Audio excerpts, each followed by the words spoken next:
Today is May 25th, 2023.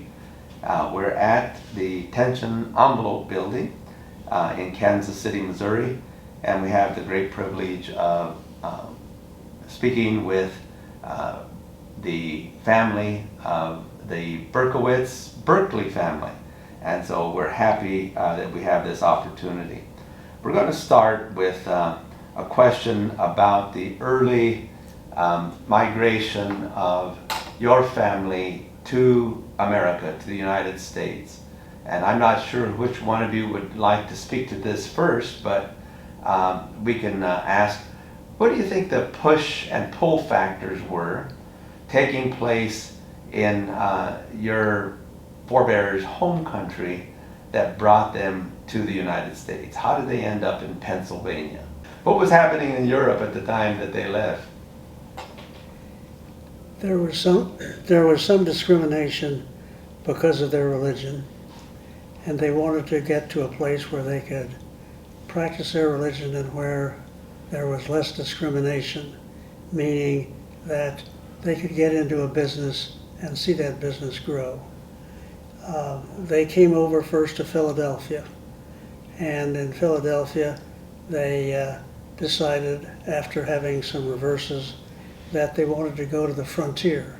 The frontier at that time was Pittsburgh, and they went to Pittsburgh and they found that this was very desirable.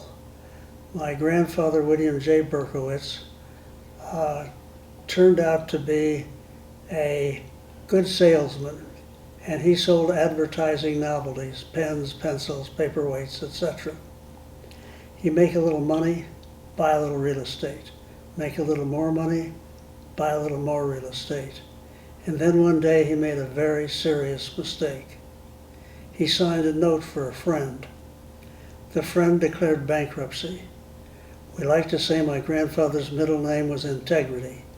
He sold all of his real estate, paid off the note for the friend, decided he didn't want to stay in Pittsburgh any longer, and moved to Ohio. Then shortly thereafter, he moved to Kansas City because his brother Maurice was here. And my grandfather got into business. What business? The only business he knew, advertising novelties. He went around on his horse and buggy and was quite successful. But then he learned that all envelopes which came into Kansas City were from Chicago or St. Louis. So being an entrepreneur, he went to Chicago and brought the first envelope folding machine this far west. And then he put it in a building where nobody else could see it, because everybody else who was making envelopes was doing it by hand. So he was doing it by machine, and obviously his little business prospered, with the result that he got additional equipment, and the business actually started in 1886. And so that means that, what is that, 37 years ago? 137 years ago. And it's been carried on ever since. Where was this first business located in Kansas City? 23 East 6th Street, and then later, as the business grew, it moved to 1016 Grand Avenue. Oh, yeah.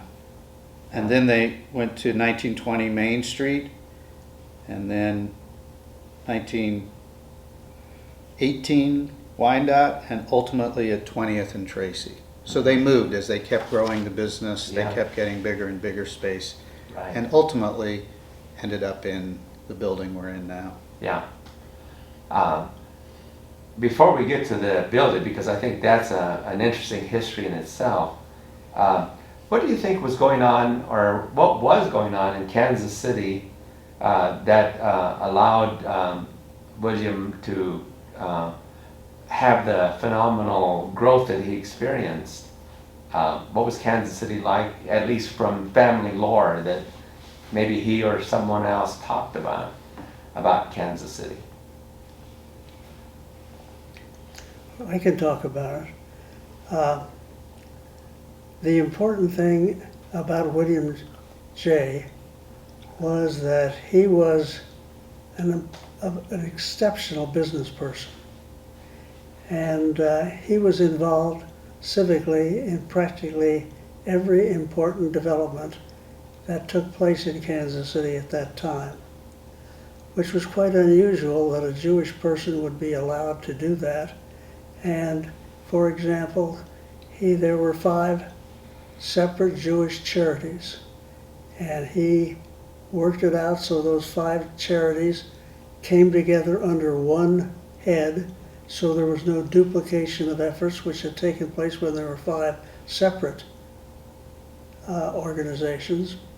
And then, possibly because of that, when other organizations would want somebody who understood business and was dedicated to the Kansas City community, they turned to William J. And so he was involved in many things that took place civically in Kansas City in those early years. And only recently have have we seen that history. And frankly, I was amazed that he was so involved across so many different charities, and that he was so successful in everything he did. He was truly a man for all seasons. You know, it's interesting when you read about him. He was involved civically, but he had some real loves besides creating essentially what is the Jewish Federation today. He was very involved in education. He believed in education for everyone, and in particular, he was big on education for women, but also vocational training. So he made sure schools or pushed very hard for vocational training for young people. He really wanted individuals to be lifelong learners, a term we use today. They didn't use it then, but that's what he was essentially creating, opportunities for people to learn over a long period of time.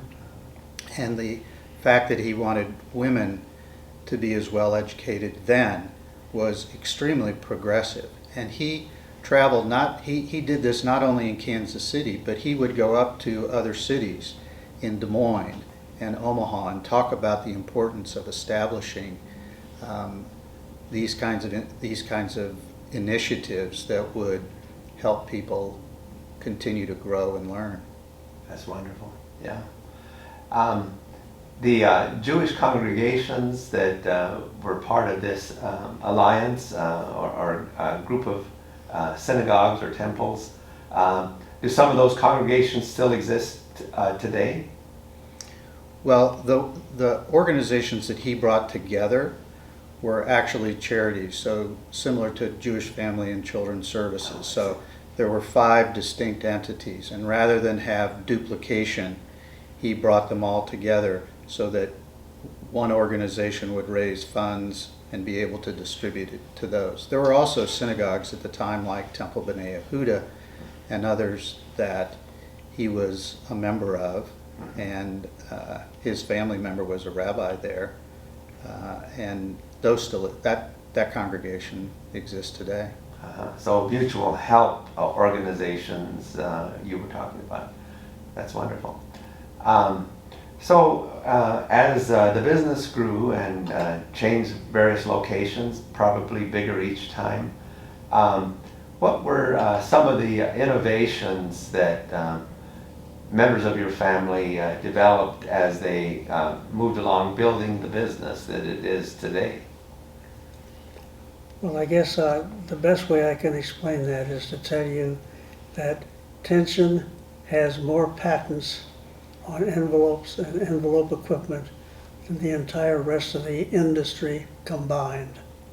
So it's that ingenuity and that inspiration that we all feel to do this kind of thing is so important and has made the difference in the way we conduct ourselves. I can refer specifically to the Tension tie envelope. That's the string and button where you wind the string around the buttons. Yeah.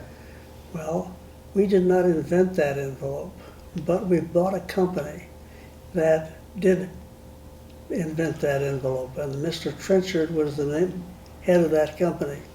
And he had a patent, and as long as the patent was in effect, he could charge anything he wanted for the string and button envelope. The day the patent ran out, everybody in the industry had a machine that would make the string and button envelope. So the price went from here down to here. He did not know how to compete in that kind of a competitive situation. So he decided to sell his business, and he sold it to a company called Gray Envelope Company in Brooklyn, New York. But then Gray couldn't follow through with the money. So he called my dad, E.B., and asked if he would buy the company. And E.B. went to New York and made the purchase. And so we retained the name Tension. And the reason it's Tension is because Mr. Trenchard had the crazy idea that when you put the contents in the envelope and wound the string around the button, that the contents were held under tension. And he called his company Tension Envelope, and we've retained it ever since. It's a unique name. That's great. Yeah. So when William came, his brother Maurice was here as well. And they really worked together in the business. And then Bert can probably say better than I the progression of how they worked together. And then William actually bought out Maurice, his brother, on the envelope side. And Maurice ran what was called a company named Waxside Paper. So whenever you got something at the deli, they always put the sandwich or the cookies in a paper that was wax based. And he ran that company for quite a long time. Additionally, what happened was then William had two sons, E.B. and Walter. E.B. was Bert's dad and Walter was Dick's dad.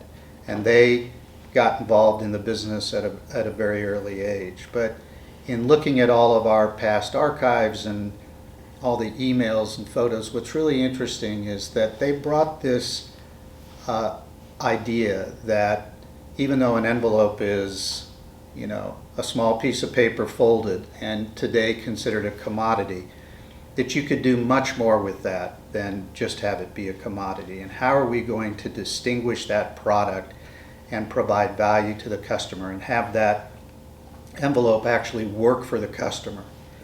And as a result, that ingenuity, which Bert mentioned, and our tagline for the company is ingenuity at work, was really a mindset that was ingrained throughout the company and has been over all these years. And back at the beginning of the company, when you made an envelope, it was on a plunger machine, a very old machine, and it was one at a time. And a device comes up and pushes down and makes one envelope. Up, down, up, down. And it was that way for many, many years. And then they decided, let's see if we can do it in a rotary process. So we feed the envelopes horizontally, and it folds, gums, scores, etc. the envelope, prints the envelope, all in one pass. Originally that was done in individual operations. So you would take a blank, you'd cut it out on a machine, you'd then take that blank and then you'd cut the window out on a separate machine. Then you'd put the window covering on a third machine, and then you had to print it. That would be a fourth machine. And then you had to fold it. That would be a fifth machine. And so then over time, through the thinking of Tension, along with our machinery maker, Winkler and Dunabeer, they figured out a way to do all of that in one pass. And at the time they were doing it at the remarkable speed of 200 envelopes per minute. Today, our equipment runs at 1,200, 1,300 envelopes per minute. That's off of a roll of paper, printed, folded in the box at 1,300 per minute. So it's changed a lot, but each step of the way, there's been a lot of creativity and ingenuity and to get us to that point. Yeah, that's amazing. Well, it seems that innovation and ingenuity as part of your tagline really certainly applies to the simple task of putting together an envelope. We say simple, but it's not a simple process. Right. But to be able to do it in the way that your company has done is certainly amazing, and I know has paid great dividends down the road. Let's go back to your own individual involvement and evolution within the company. So Bert, I understand that you started as a pretty young man working for Tension Envelope. Tell us about your experience. Well, when I was a kid, 16 years old, I wanted to come down here and work on Saturday morning. My dad came in on Saturdays for a half day. And one of the things that I was able to do was work in the composing room. I could not work on a rotary folding machine because moving parts had to have somebody at that time, who was 21. Subsequently, it's become 18. But at that time, I couldn't do any of that, but I could work in the composing room. In addition, as Bill mentioned about those separate operations, well, one of the ways here's a blank is the shape of an envelope before it's been folded. And you want to put a window in it, you have to have a knife, which is called a panel knife, and it's in a head, and the head comes up and you push it with push the foot pedal, and it comes down and it goes through 25, 30 blanks sitting on pegs or against pegs. And believe it or not, I was allowed to work on that machine with a knife, even though I couldn't work on a machine that had a rotary type movement. But I'll tell you one of the stories about coming down here. As I got a little older, I would be out Friday night, and we had to leave for the office on 7:30 to Saturday morning. And so, contrary to what I should have done, I stayed up too late. The result was I was pretty tired when I got here. So I told Chet Varner, who at that time was the head of the composing room, that I had to go to the bathroom. So I went out of the composing room, and I knew where some rolls of paper were stacked up, and they were 3 high, and the way they were stacked up at the time was there was an opening about this big between the rolls. So I got in between the rolls, I climbed up on top of the top roll so nobody could see me, so I thought, and I went sound asleep. The next thing I knew, Chet Varner was shaking me by the arm. "Bert, get up! Get back to work! I will not tell your father." So I have some fond memories of working down here, and I never wanted any job except to be here at Tension Envelope. So fortunately, it all worked out. Yeah, yeah. Dick, how about you? What was your experience as a young man growing up in a company and your involvement with Tension? Well, I remember in the summer working on machinery, and but it seemed to me it had moving parts on it that possibly I shouldn't have been working on it. I don't know. OSHA wasn't around back then. That's right. Well, and then you worked in New York, out of the office in New York, is that Yeah, correct? that was later, but this is when I was in high school. Yeah. So tell us a bit about your involvement in New York with the company. Well, in New York, I was a salesman, and I found out how difficult it was to sell envelopes.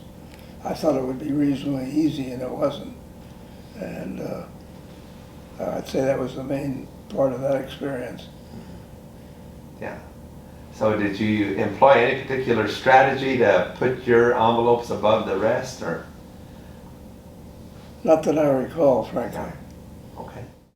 So, Bill, when did you start with the company?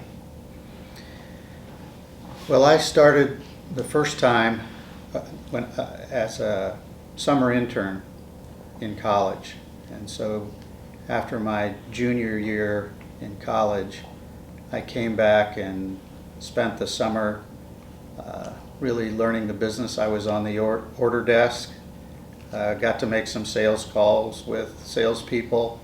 Really whatever was asked of me, I did, but it was really a wonderful opportunity to learn.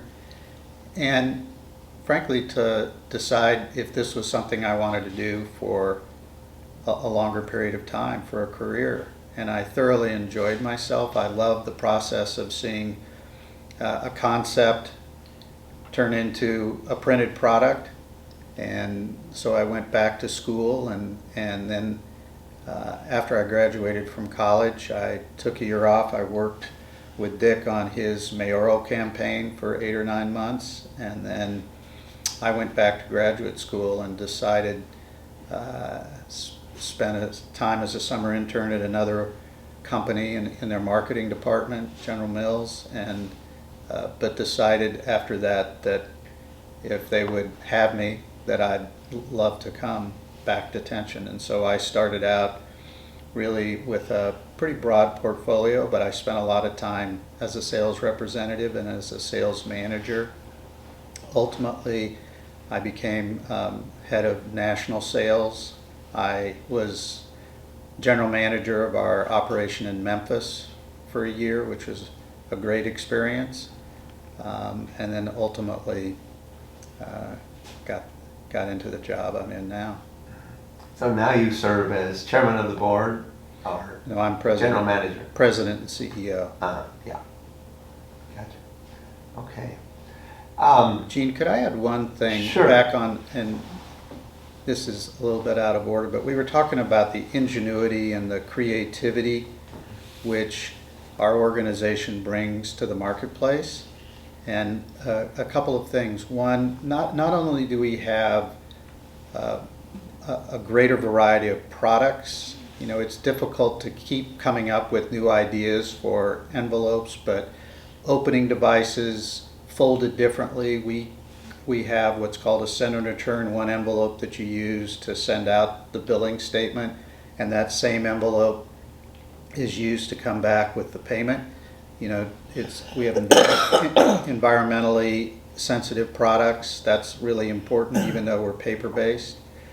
But in addition, we have developed a packaging and automation business where we are providing technology, meaning machinery, consumables, the materials that go through the equipment, software, service, and support for e-commerce order fulfillment, but also prescription order fulfillment.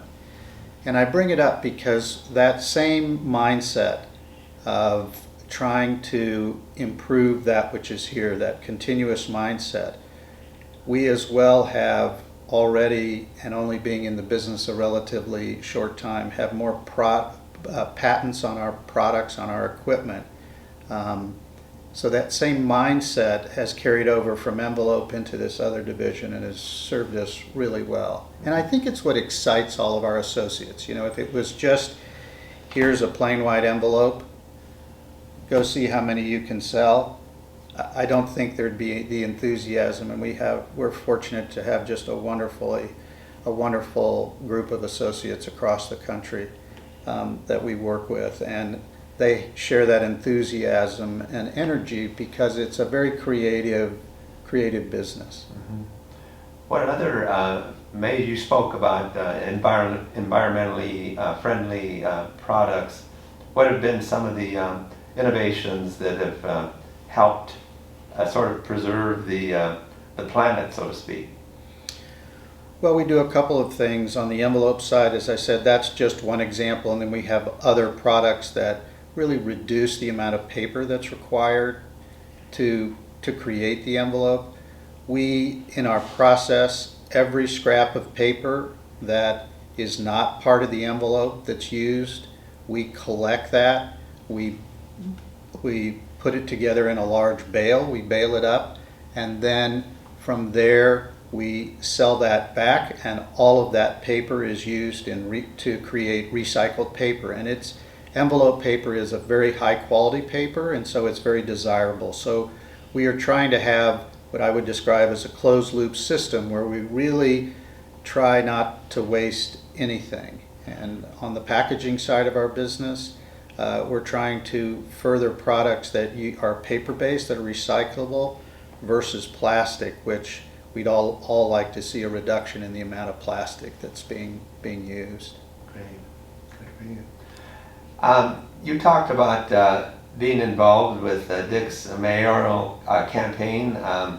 Let's talk a little bit about the family civic engagement, starting back with William Berkowitz and his pulling together various social service and community service organizations that were Jewish. What challenges do you think you faced, and this might be a question for Dick, with regards to being the first, and as far as I know, the only Jewish person to become mayor of Kansas City, Missouri? Was there any, did you sense any kind of resistance based on being Jewish, for example? No, Yeah. never had a problem with that. Yeah, okay. Well, what other challenges did you face as a candidate for mayor of Kansas City, Missouri? Well, just try to put together ideas that were better than my competitors. Yeah. And from the standpoint of being involved with the campaign, what kinds of things needed to be done in order to get Dick elected in Kansas City at that point in time? Well, Dick at that point had served on the city council and had been mayor pro tem. And Charlie Wheeler, who recently passed away, who was a great mayor and a close friend of Dick's, they ran against each other, and it was a very interesting campaign. Kansas City is a nonpartisan election, so labels Republican and Democrat don't really matter, and particularly then didn't matter. And so what was really nice is they ran in the primary against each other. Dick was able to prevail, and so at the beginning, and Dick is fabulous at this, and it was same when he was mayor. Dick was a tireless campaigner, and I've never been to more events. I had an opportunity when I started. There were two of us on the campaign, and at the end there were quite a few. But Dick gave me the greatest opportunity, and we traveled together. And he just, one person after another, convinced them that he should be mayor, and met with anybody and every group across the city, and was always willing to talk. But he understands the city extremely well. He takes care of problems. I've sat through so many dinners where people walk up and they'd say, "Mayor, I've got a pothole in front of my street. What can we do about it?" And Dick would take out his note card and write it down, and sure enough, that pothole would get filled. And that's the kind of responsiveness people wanted. I would add that Dick prevailed in the primary, and or was that the general that you beat, Charlie? In primary beat Charlie, and then he ran against Bruce Watkins in the first election. Yeah. And Bruce was the leading black politician in our community at the time, and they again I just remember they were extremely close friends, and they decided then that they were going to run an election campaigns on the issues. They weren't going to go after each other personally, which is what we see today so often. And it was just so refreshing at the time to see, and Dick prevailed, and Bruce was extremely gracious and sadly passed away shortly thereafter from cancer. But it was very different. And I will say, because people came up to me, they wouldn't come up to Dick. And for a lot of folks at the time, it was a choice. Do I want a Jewish mayor, or Bruce would have been the first black mayor? And that was not a choice that they were used to having. Yeah. And yet, because of the way in which Dick and Bruce conducted their respective campaigns, it was a very, very high level discussion on issues and what's best for the community. I also was very lucky. I had a gentleman named Jim Nutter who was very involved in Democrat politics in Kansas City, and he endorsed me, and that was a big help. Is that the real estate person? Yeah. Right. Yeah. Did you serve with Bruce R. Watkins on the city council when you were on the city council? I don't think so. I don't think we were on at the same time. Okay. All right. Yeah. Might have to check, but I don't believe so. Yeah. Bert, maybe you have some thoughts on that election and what was taking place at that period of time in Kansas City? No, I was involved, attention envelope. I was hopeful, very hopeful Dick would be elected, but I had my hands full right here and was concentrating on that. Mm-hmm. Yeah. Dick, what would you say was your biggest accomplishment as mayor of Kansas City, Missouri? What do you feel best about? Well, I guess I feel best about the way I was involved in the Hyatt situation, which was very Tragic. very tragic and difficult. I'd say that, and also the number of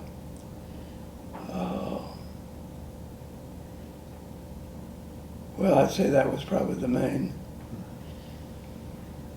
Yeah, it was for maybe a lot of people that don't know about that. Maybe you would like to explain a little bit about what happened at the Hyatt.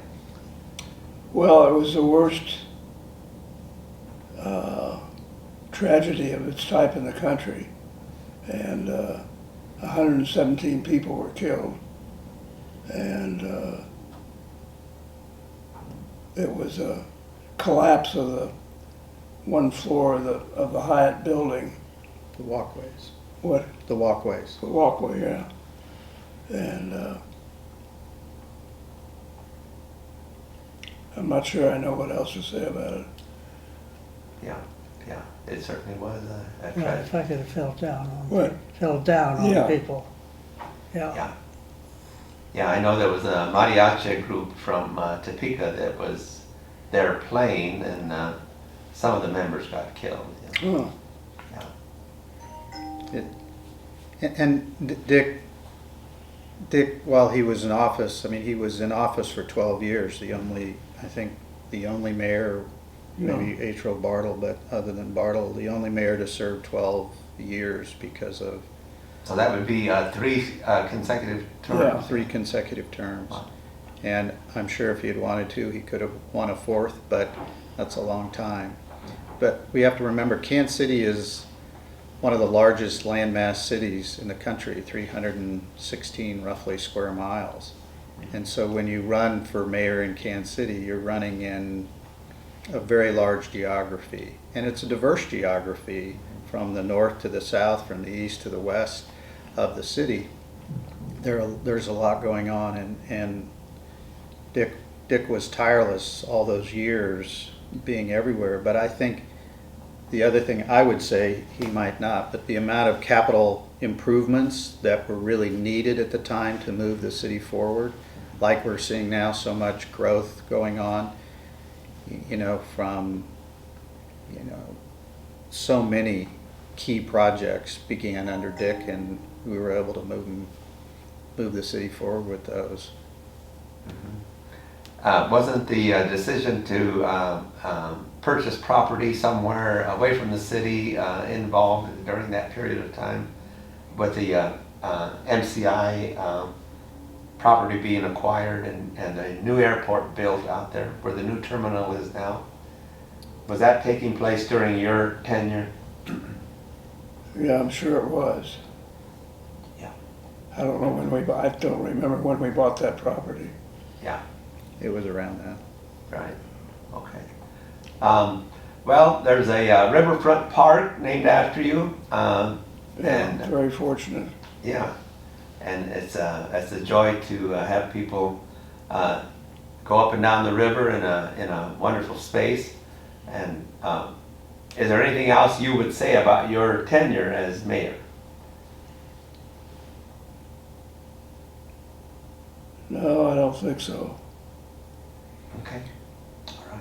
Can I? Yes. Because having worked with him and had such a wonderful opportunity on the campaign, and then, I think one of the things Dick, in terms of the river, Dick always had a fundamental belief in the riverfront and that we needed to harness that river in some way, shape, or form. And I think the park many years later is testimony to that. But in terms of him being a mayor, I think, there was no greater civic booster than Dick. And at the time, I think people would say that that energy and work which he did drew this community together even closer. I mean, it didn't matter what part of town there was an event, he was there. It didn't matter what time of day that event was occurring, he was there. And he had a way of, still has a way of bringing people together to focus on what's good for the city. And in politics, that's a hard thing to do. It doesn't matter if it was when he was mayor or today, getting people moving in the same direction. It's a big challenge. Sure, And it is. In today's polarized world, it's just a wonderful trait. Yeah. he served as head of the, what do they call it, the League, not League of Cities, What? the Mayors, U.S. Conference of Mayors. U.S. Conference of Mayors, which is testimony to the way he was considered. And he was on the President's Task Force on Hunger. So all of these issues, which were national issues, but also local issues, he was able to impact beyond the capital campaigns and all the other day-to-day runnings that go on in making a city work. Sure, yeah, that's great. Well, talking about the humanitarian outreach that your family has done, I know that during the Holocaust in Europe, your family was involved in helping to relocate probably specifically Jewish families. Can you tell us a little bit about that work? Maybe Bert, you have, I think last time I was here, you showed some documents of letters of trying to get folks here, at least out of the terrible situation that they were in Europe during the 1930s and 40s. I can tell you that E.B. and Walter being Dick's dad, were very generous in attempting to relieve people who were in Germany and were suffering, and provided whatever financial requirements were in order to bring them to this country. And they were recognized at the time for what they were doing for refugees. And the outcome was that even though I can't tell you which families came over, I can tell you that there were several, and they were supported by E.B. and Walter, and 3 of them lived at our house. say again? 3 lived at our house. Gary and Bill Baum and Kurt Ortheim all lived at our house. And they all worked for Tension Envelope. Wow. As a matter of fact, Gary Baum ran our Fort Worth operation for many years. So it was a worthwhile endeavor. Yeah. Well, I know that you've been involved with the Kansas City Hispanic Chamber. There's I think Bill, maybe were you directly involved as chairman of the Chamber of Commerce? Yeah. Bert was. Oh, Bert was. Bert was the chair of the chamber. I was chair of Civic Council. Bert was also chair of Civic Council at one time. Yeah. Right. I thought it was very important that the Hispanic Chamber of Commerce be recognized above and beyond what it was at the time that I became chairman of the chamber. And what we did was we asked the head of this Hispanic chamber to sit in on the board meetings of the Kansas City chamber. And a close relationship was developed. And I'm sorry to say I can't remember the names. Hector Barreto. Yeah. Hector Barreto. Yep. Yep. Yeah. And so we had a very close relationship, and the nice thing about it wasn't just Bert Berkley who had a close relationship. He was able to endear himself to the members of the board, and so there was a very good feeling of camaraderie and working together so we could do projects with each other that were meaningful as far as the future of Kansas City was concerned. And that chamber has grown immensely in recent years, and yeah, that's wonderful. I was able to do an interview with his wife, Mary, and his children for the 40th anniversary of the Hispanic Chamber. Yeah, He went on to become the head of the Small Business Administration. isn't yeah, Hector Jr., yeah, he? Nationally. yeah, Yeah. right. Well, what other civic engagement would you want to talk about? You want to start? I've been engaged. Well, I'll tell you. I hope this isn't misunderstood, but as you may know, I was in 2 wars. World War II, where I was in the Philippines. I was in for 42 months or 3.5 years, and 22 of those 42 months were in the Philippines. And then, because I'm such a genius, I signed up for the reserves at the end of World War II, which is the dumbest thing I've ever done in my life. So I graduated from business school, came back here, and I started to work, and boom, I was recalled for Korea. And I was recalled for 17 additional months, meaning a total of 59 months or 1 month short of 5 years. So in Korea, I was in Korea for 11 months of the 17 I was in, and I was in combat. And the story of why I have devoted my life to being involved civically is because combat was extremely difficult. And at one point I promised myself, if I got out of Korea alive, I would spend my life giving back. And so I've been at it for 70 some odd years. That's great. Yeah. Yeah, wonderful.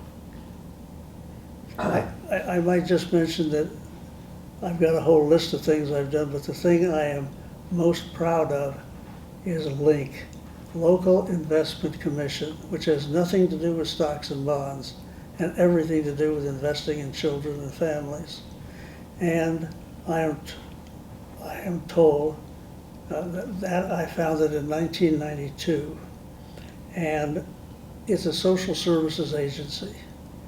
And here in Kansas City, we started putting medical people, social service people, etc., into the schools, so that there's somebody there that can take up the problems that those so many had. And that later developed into community schools, which is a nationwide opportunity for children to have someone to talk to and parents to have someone to talk to and solve their problems. And we have helped here in Kansas City literally thousands of people. Believe it or not, LINC, which is still in existence and doing better today than ever, not because of me, but because of the board and the staff, which is doing an exceptional job, and they've done an exceptional job continuously. And we have 1,200 volunteers from LINC that are out there helping people, visiting the neighborhoods, doing that which is necessary for people to have a better life.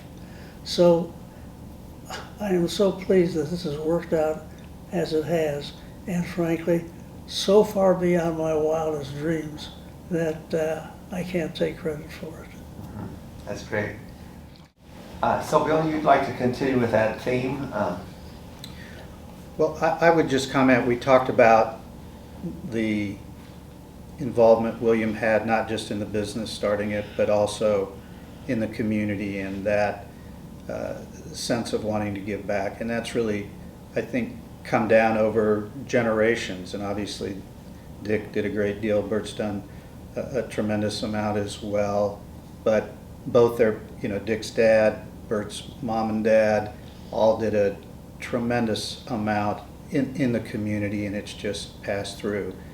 And my generation, my sisters and our kids, our hope is that they will, and they'll find the areas that will continue that tradition. You hope that they find those areas that they enjoy spending time working on for creating better opportunities for folks. I mean, I've enjoyed a lot in the education arena and spending time there, as well as life sciences and more equity in our community that's so very, very important. But that tradition that started with William has really passed through. And the old saying is true. I think all of us have found we get so much more out of it than we can possibly give back. But you just keep trying. Kansas City's a great city. Doesn't mean it can't be better. And there's a lot of opportunity to dig in and try and improve things. And what's wonderful in this community, there are just thousands of people trying to do that. Yeah. How are you cultivating leadership for tension envelope within the family for the future growth and development of tension, and a continuation of the work that you do in humanitarian and civic involvement? Well, certainly taking the second half of that first, it's just what's been instilled in us, I know in Dick's kids and us, my two sisters and me, but also in Dick's grandchildren and Bert's grandchildren, meaning my children as well, and my sister's children, and they enjoy that. It's nothing we said you have to do it. We wouldn't. That's not the way we are. But I think they have found, even in their 20s and 30s, that there are things they enjoy doing and are giving back in their own way. As for tension, we have roughly 1,100 people across the United States, and we have operations in Taiwan and China as well. And so we have a process of developing people.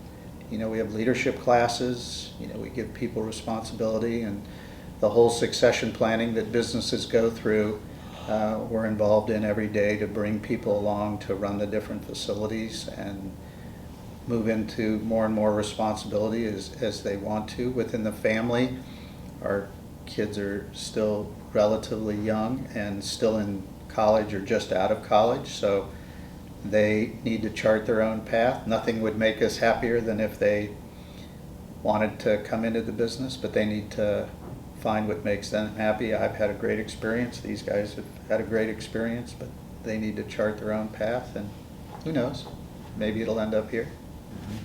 Yeah. Okay.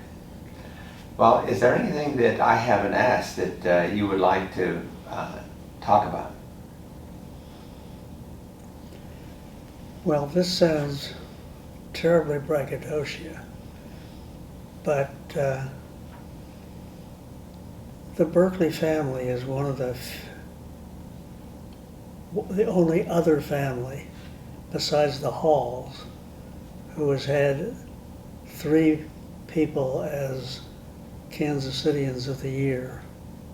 And actually, with the Hall family, they've had 4.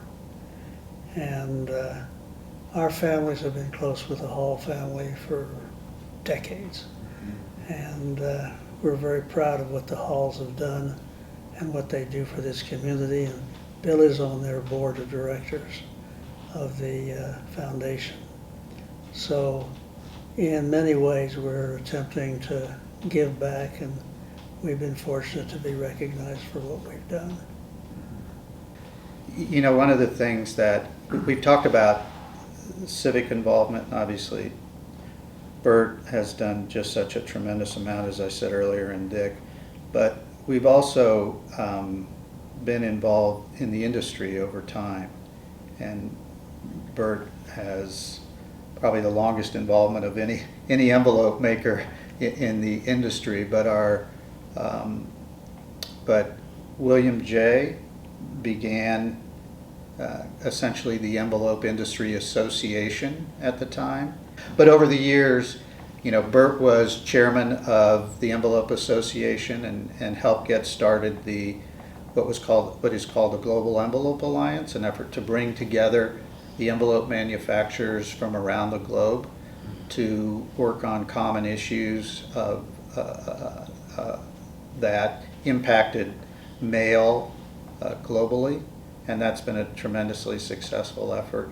And so we've just continued over the years helping build the industry, and it's morphed actually from envelopes only to paper-based communications, and it's really the organization in Washington that advocates for paper-based communications, because not everyone is able to do everything on a computer, and in fact people like having a record of what's going on, and so that tradition continues. But the EMA, as it's called, advocates, and you know, we have tried to be good industry members as well to keep that moving forward. And Bill was chairman of the Envelope Association for 3 years, which was unprecedented at the time. Only 2 normally. Yeah. Any other closing thoughts?